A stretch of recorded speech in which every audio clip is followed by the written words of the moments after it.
James. What do you say, everybody? Thank you so much for coming out to Metallica. Now that we're live, I'm Luke Brutus from Sirius XM. To those of you watching on camera, say hello to the people in the pit.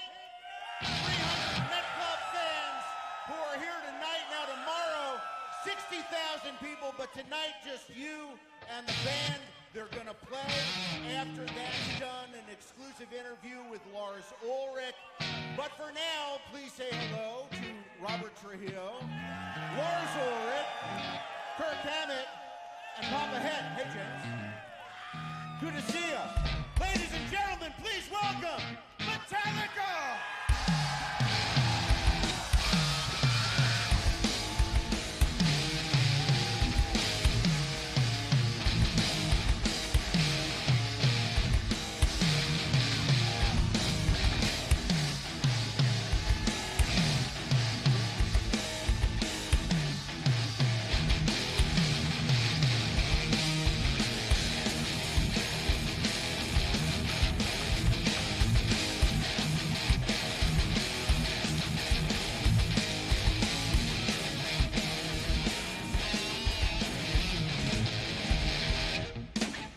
This is not a show. This is Soundcheck.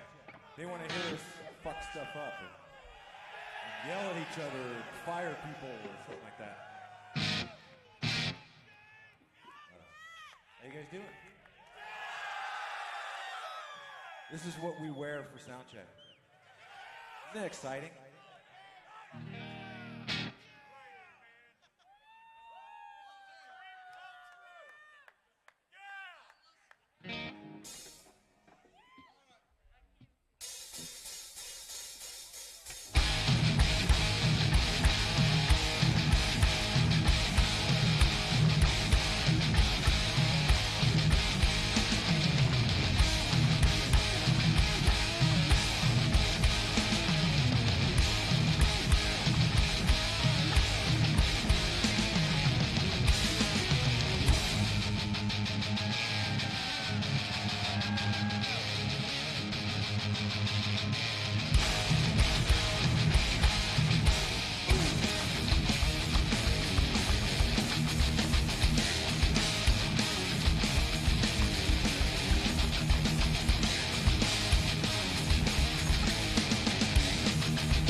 How's it sounding, Lars?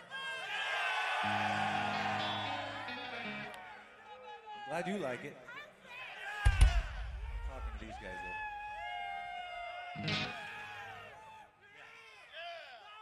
Big difference. What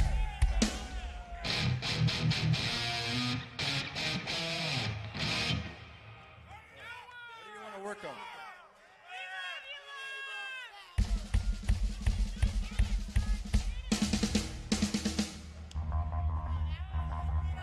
Name that tune.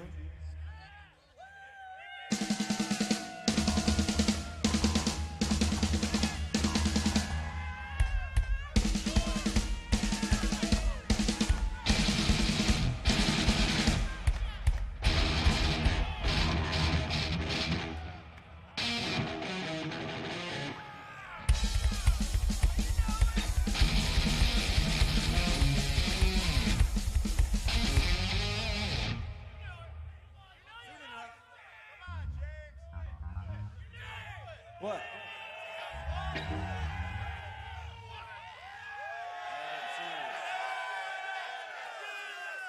Hey. All right. Baseball going on. There's a baseball game going on, huh? All right, what do we got to play?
You drove 15 hours for this? All right. I didn't drive. I flew. They make planes now, you know. Oh, you were in high school, so you can't fly? What does that mean? You skipped school so you could come here. I won't say your name out loud then. You're 15? Oh, you're 18. Oh, okay. So you look pretty big, man. Play football? Lacrosse? Oh, yeah. All right.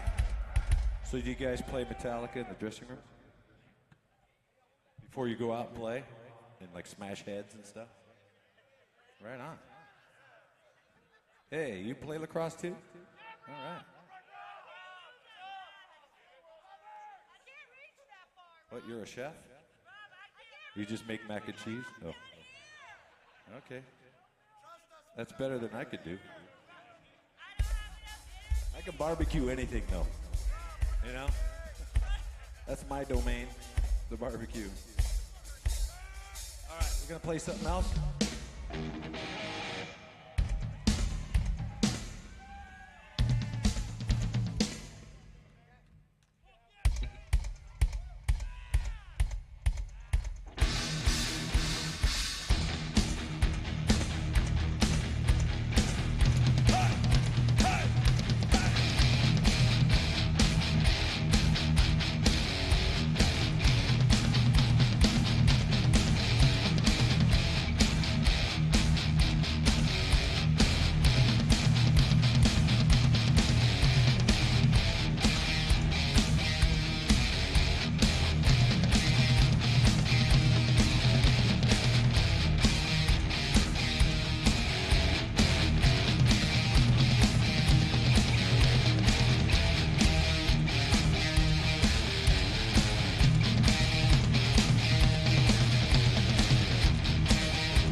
That's better.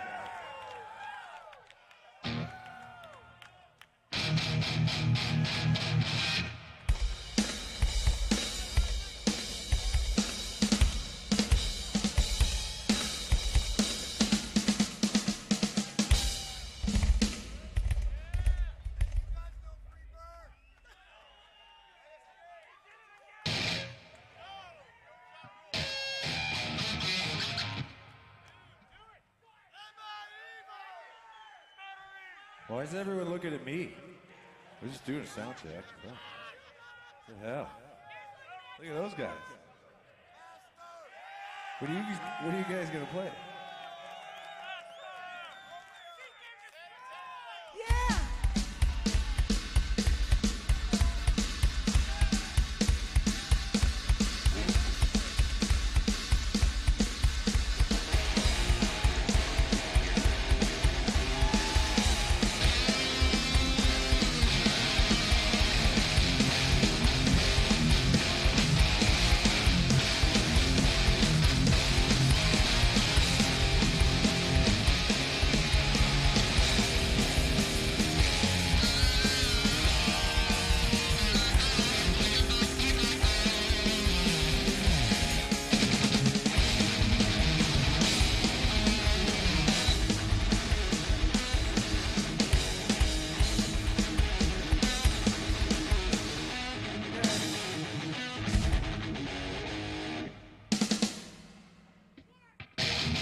Turn the light on again.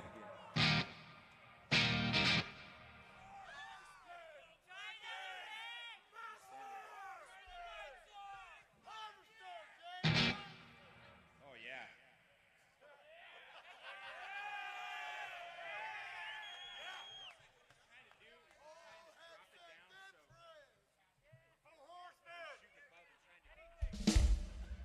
Okay. It's better right here. Reflection.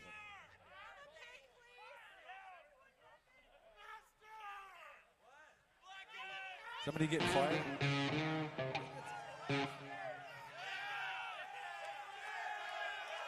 All right, if we fire somebody, you got to fire somebody out there. No one's getting fired, man. Everyone's welcome. Okay, let's play a song. What do we need to work on?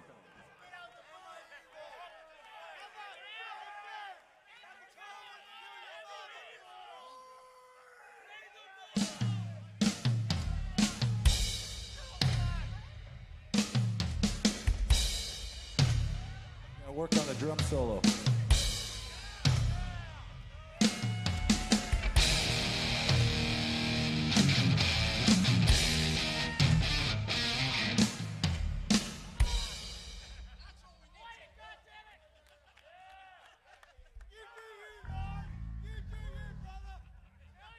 Sounds familiar.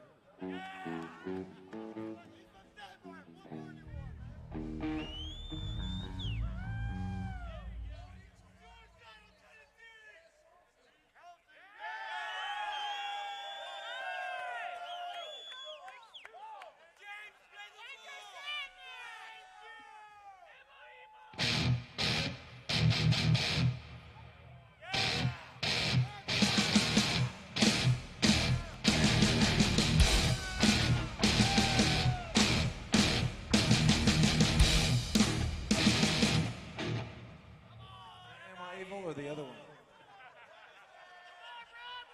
It all sounds the same.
Soundcheck's like, baby. Woo!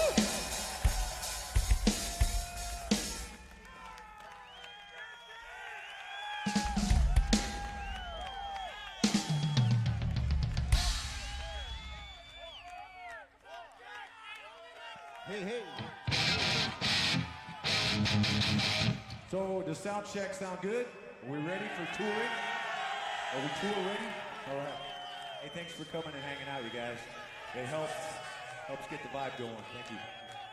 All righty. Hey, hey. James, was that all right? Did you have fun? I can't hear you. Hold on. Did you have fun? Absolutely. Great to see you. Did you guys have fun? Thank you again for coming out. We want to thank everybody for watching from wherever it is that they are watching Metallica now that we're live. Are you guys going to be here in Baltimore tomorrow? Are you going to do other shows on the tour?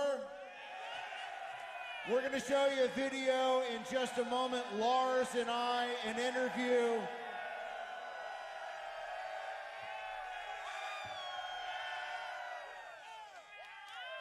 But we want to thank you guys for coming out. Lars, thanks, brother. This is our new singer, Lou. Do you want to? Is there a particular Metallica song you want to sing? So fucking what? Well, maybe some other time. But thank you for coming out, and remember, whether you're coming out to WorldWired Tour, wherever you are on the planet, please support live music. Go out and see musicians, support them. They'll make your life better. I'm Lou Brutus and Sirius XM. Thank you so much for coming out.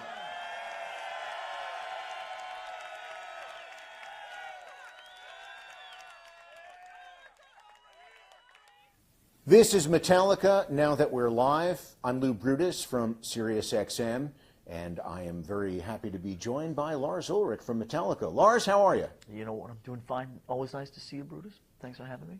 Well, you know what? It's kind of cool that this tour is beginning, at least the North American portion, in Baltimore. Tell me about playing Hammerjacks, a great nightclub here years ago in a legendary place. Yeah, that was right after Washington and Hamilton let the troops out of Yorktown. There was a little place on the side where we were driving by with horse and carriage called Hammerjacks. Wow. Ride the Lightning. Hang on a second, that's just got to register here. Ride the Lightning, so that was in the spring of 85.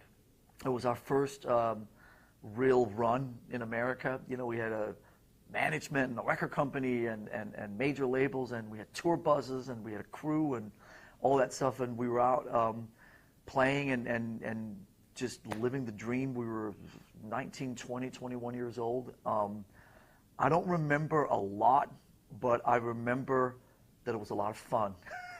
And every night was an adventure, and every night was just an excuse to live every fantasy that you had dreamt of for years as an awkward, alienated, disenfranchised teenager.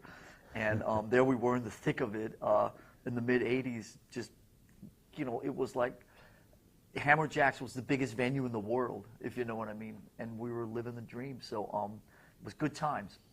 Well, let's take that memory and now flash ahead to the kickoff of this tour in Baltimore.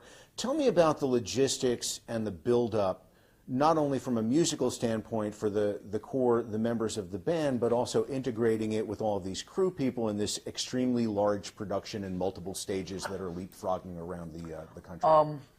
Yeah, I mean, obviously we're super excited to be kicking off our North American run here on Wednesday.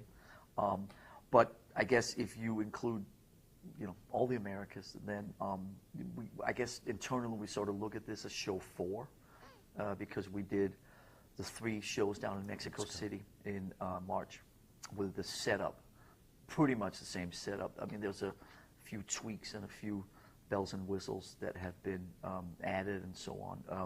But so essentially it's show 4 on the stage, and the stage is a sort of a related, I think it's like a first cousin to the stages that we played, the AT&T, the Super Bowl gig at AT&T in San Francisco about a year and a half ago, and up in Minneapolis when we opened the new Viking Stadium last summer.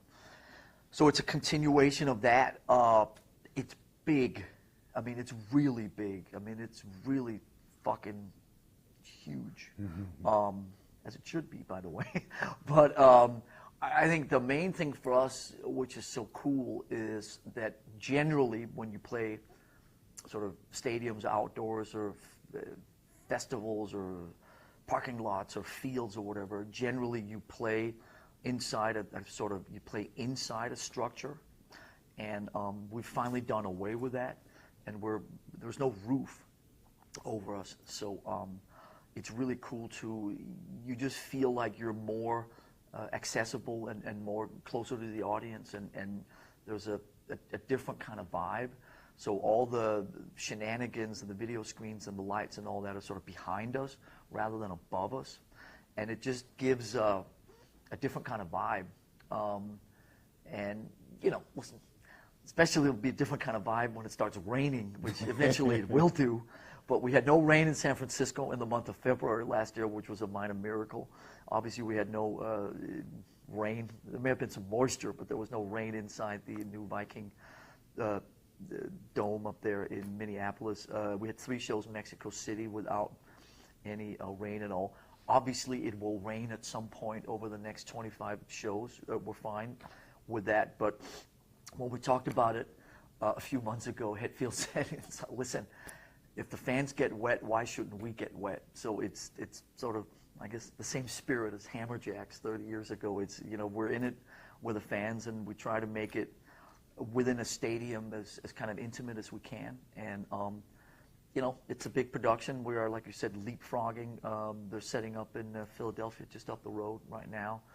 And for those of you out there that don't know what leapfrogging means, basically so there's an A system and a B system, and we're here in Baltimore in the A system. The B system's being built in Philadelphia, and then the A system will go to, I guess, Giants Stadium on Sunday, and the B system goes to the next, so they leapfrog.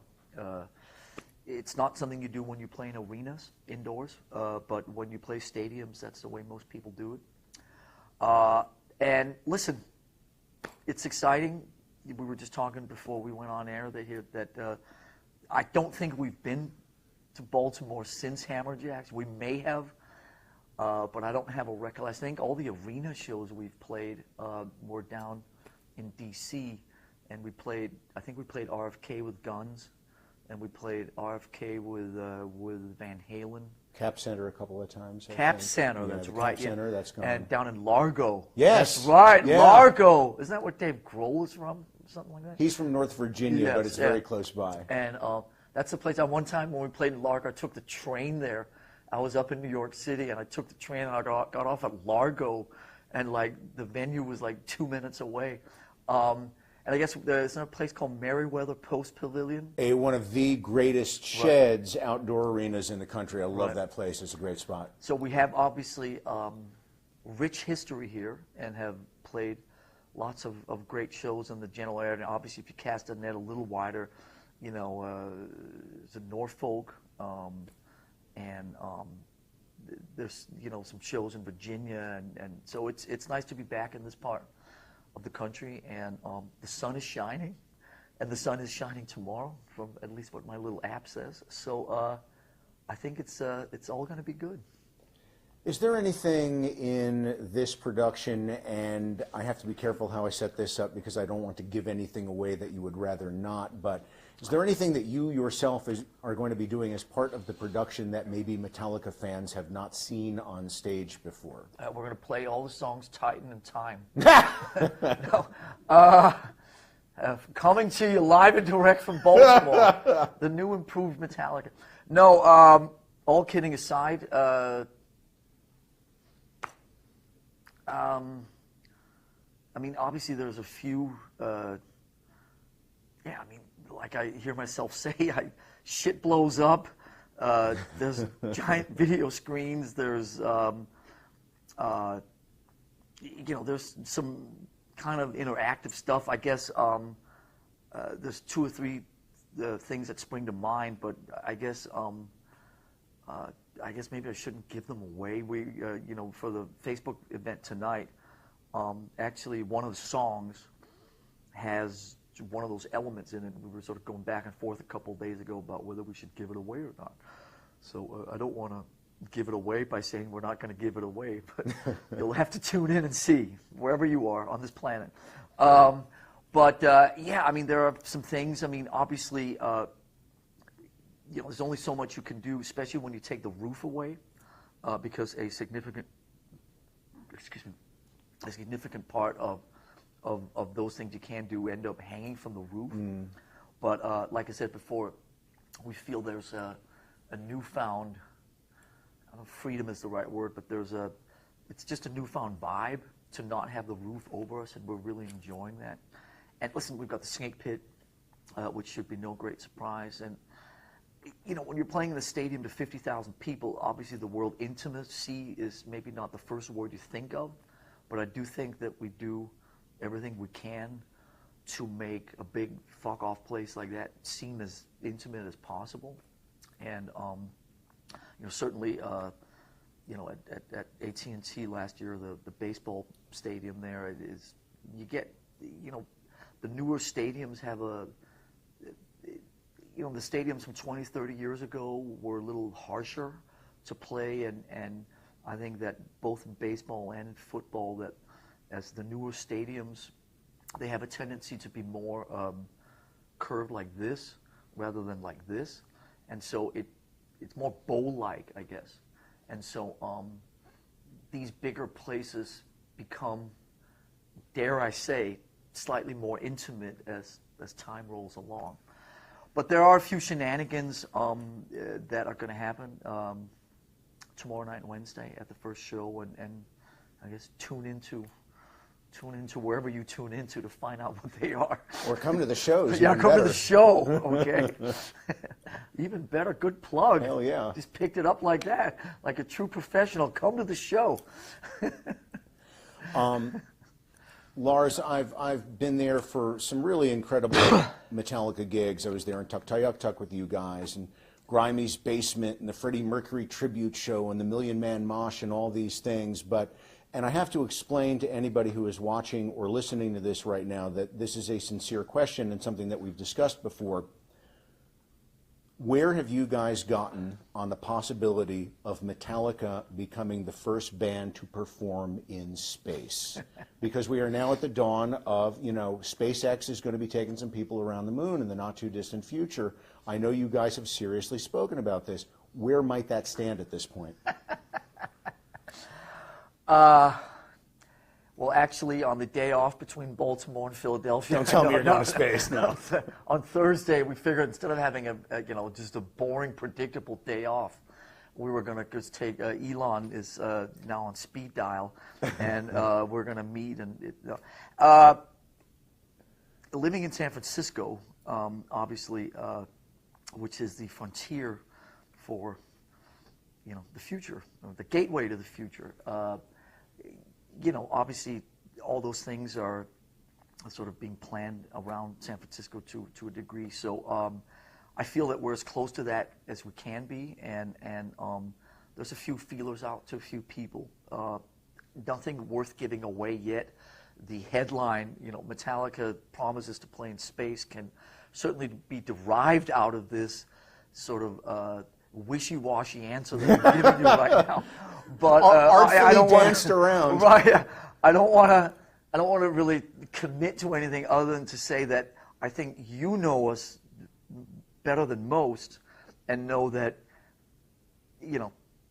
if there really is a possibility for this to happen, that we will happily be at the very front of that line, and that I think we've shown over the last few years or decades or whatever that we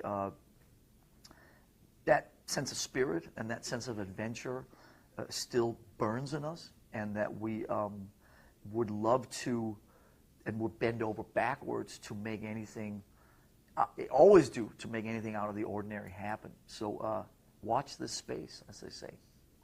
Lars, always great to see you.